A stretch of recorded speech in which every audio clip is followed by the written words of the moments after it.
क्या आपने कभी सोचा कि हमेशा ऐसा क्यों होता है? हमेशा ऐसा क्यों होता है कि एक ईसाई नन जब अपना सारा जिस्म ढांकती है तो उसे बड़ी इज्जत दी जाती है कि उसने अपने आप को ईश्वर के हवाले कर दिया, पर जब कोई मुसलमान औरत ऐसा करती है तो लोग कहते हैं कि वो जुल्म का शिकार है। हमेशा ऐसा क्यों होता है कि एक यहूदी या सिख दाढ़ी रखता है तो वो अपने धर्म का पालन कर रहा है, पर जब कोई मुसलमान दाढ़ी रखता है तो वो कट्टरपंथी कहलाता है। हमेशा ऐसा क्यों होता है कि जब कोई स्त्री घर पर सारा समय बिताती है, अपने बच्चों का ख्याल रखती है, तो वो बहुत बड़ा बलिदान दे रही है, पर जब कोई मुसलमान स्त्री ऐसा करती है तो लोग कहते हैं कि वो चार दीवारी में कैद है और उसे आजादी मिलनी चाहिए।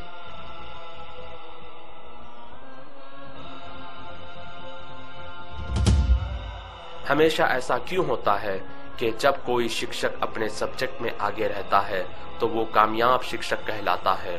पर जब कोई मुसलमान लड़का इस्लामी शिक्षा में आगे रहता है तो उसका भविष्य बेकार समझा जाता है।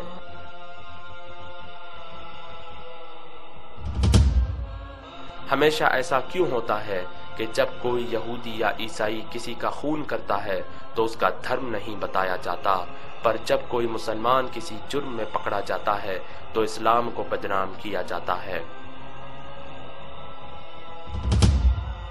हमेशा ऐसा क्यों होता है कि कोई भी लड़की किसी भी तरह के कपड़े पहनकर कॉलेज जा सकती है, पर जब मुसलमान लड़की हिजाब पहनकर कॉलेज जाती है तो उसे गेट पर ही रोक दिया जाता है।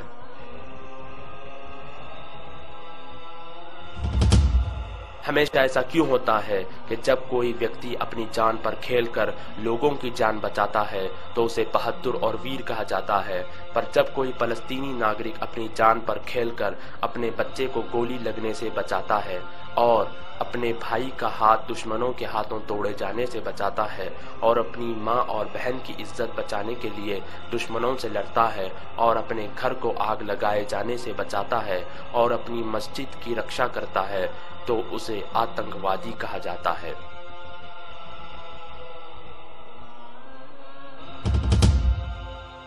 हमेशा ऐसा क्यों होता है कि हम किसी भी प्रकार की समस्या के लिए कोई भी समाधान ले लेते हैं, पर जब उसका उत्तर हमें इस्लाम में मिलता है तो हम इनकार कर देते हैं।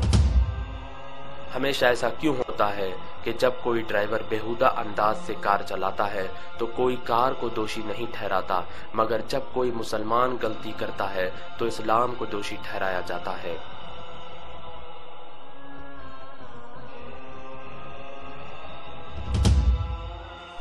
हमेशा ऐसा क्यों होता है कि लोग अखबार और मीडिया में बताई गई हर चीज पर यकीन कर लेते हैं, मगर कुरान में लिखी बातों पर सवाल करते हैं। पर इन सारी चीजों के बावजूद आज पूरी दुनिया में सबसे तेजी से फैलने वाला धर्म इस्लाम है।